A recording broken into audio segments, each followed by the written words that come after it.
everybody. Today and this week we're talking about volleyball, more specifically the standards relating to striking with your body parts. And I know it sounds weird, but we did the same thing in our soccer unit when we used our foot to strike a soccer ball. So today we're just, teaching and learning about our forearms and being able to strike and push a volleyball in an intended and upward direction using the forearm part of your body, which is this flat part right here, okay? And these are our goals depending on your grade level. Our kindergarten and first grade students are trying to reach a goal of 5 or more. Second and third grade, 7 or more, and fourth and fifth grade, 10 or more.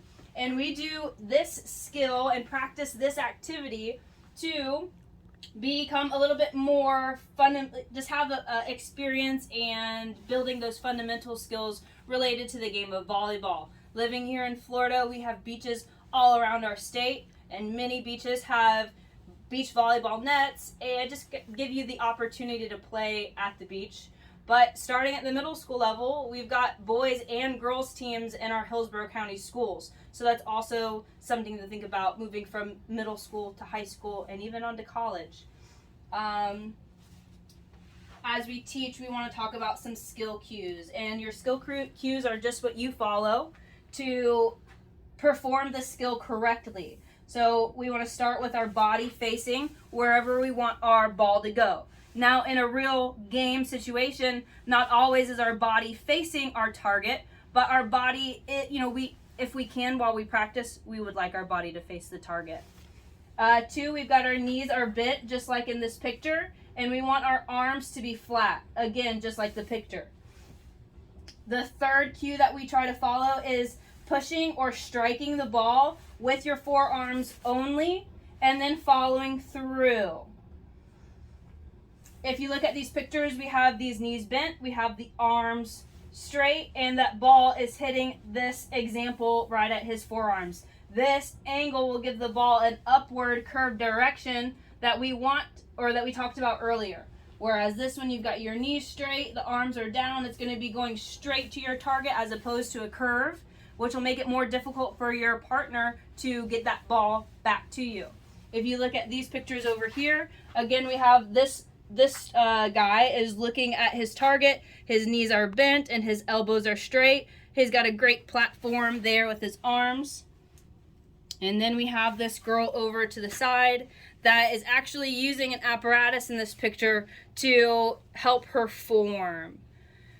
We want to remember that if we lift our arms, or this apparatus kind of keeps her arms below her shoulders, because if we bring our arms above our shoulders, that ball can either go behind us, or if we bend our elbows, it could bring that ball and hit us in the face, which we do not want to happen.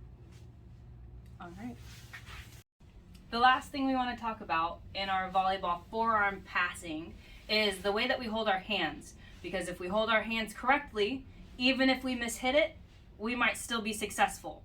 But if we hold our hands the wrong way and we mishit it, the chances of us still being okay with our pass is very little, very slim.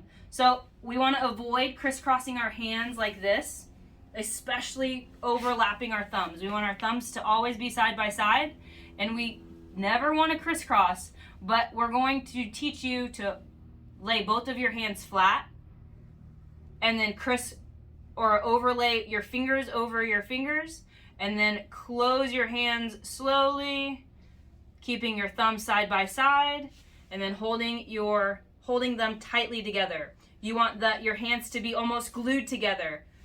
If you separate them and hit the ball and are playing a game, the ref will call you on a double. So hold your hands out flat, other hand flat, bring your thumbs together, not overlapping, just side by side. And then you want to complete a nice form by extending your elbows straight out in front of you and creating the flattest, this is called a platform. So a nice flat platform. And that's how we would bump or pass a volleyball. Okay, for our e-learners, we've already talked about the skill cues and that you want your body facing the target, you want your knees to be bent, You want your elbows to be straight with that platform, or with the hand, the way we just held our hands, flat, thumbs together, and nice and straight. And then we're only making contact, either pushing, striking the ball with your forearms. And then you're following through. So you're extending your knees. It's where the power comes from when you really want to get that ball far. So for our e-learners, if you don't have a ball, that's totally fine. You can use a balloon. You can be creative and maybe use just a soft ball that you have around, or a beach ball. But be very mindful of the things in your house. Ideally, if you can go outside, that's your goal. Now, again, the balloon is kind of what we're thinking we would like you to use, just because when you're working on your own, it's a pretty good kind of learning tool. If you hit something in your house on accident, which happens especially when we're learning a skill, it's probably not going to break. So keep that in mind and communicate with a parent about which object you want to use for these practicing activities. The first activity that we're going to show you today, and that we talk about with our students here at school, is first off, getting in your form. You can just lay the ball in your arms to start. Think about your arms as a table. If I lean my arms down, my ball or balloon is going to fall off my arms, and I'm holding it still, so it's not. If I lean my arms or my table up, that ball is going to come and it's going to hit me in the face. So we want to keep a nice flat platform. We want to get our hands together. Notice you can hold the ball or support your balloon in your hands just like I am.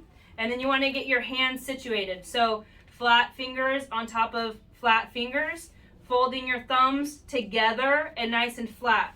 Extending your arms, making sure you're bent, your knees are bent.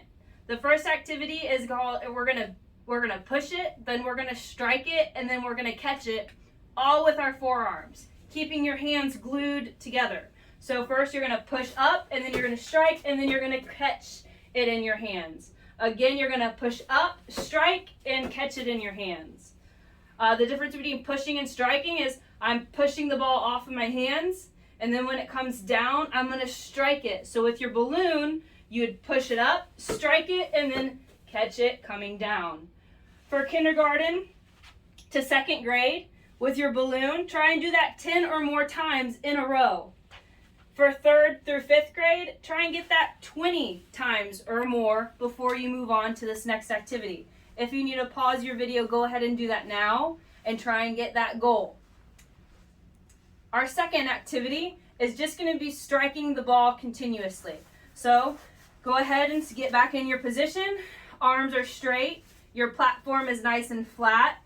Fingers flat, and then come together over top. Nice flat platform. And then you're going to just strike it continuously. So it looks like this. You pushed it up, you got it going, and now you're following your ball. Notice that in order to keep this going, you got to keep a little bit of a flat or platform so that my ball goes straight. If I bend my arms too far up, the ball will go behind me. And if I bring my arms too far down, the ball will go in front of me. Again, our kindergarten first and second grade students, with your balloon, try and do that 10 or more times. For our third through fifth grade classes, try and do that 20 or more times, ideally with your balloon. And then for our third activity today, this one, you can use a wall or a door. In our small office, we're going to use our door right here.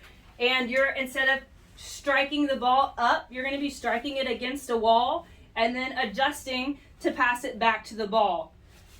Again, the only thing we use is our forearms. We want to try and avoid that ball coming and hitting our hands, because we won't have as much control if it hits our hands. So go ahead and get it started and pass against your door. Kindergarten through second grade, try and do that 10 or more times. And third through fifth, try and do it 20 or more times.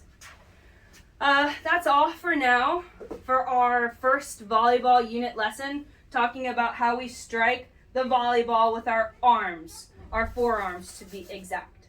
I hope you enjoyed this, and we'll talk to you soon.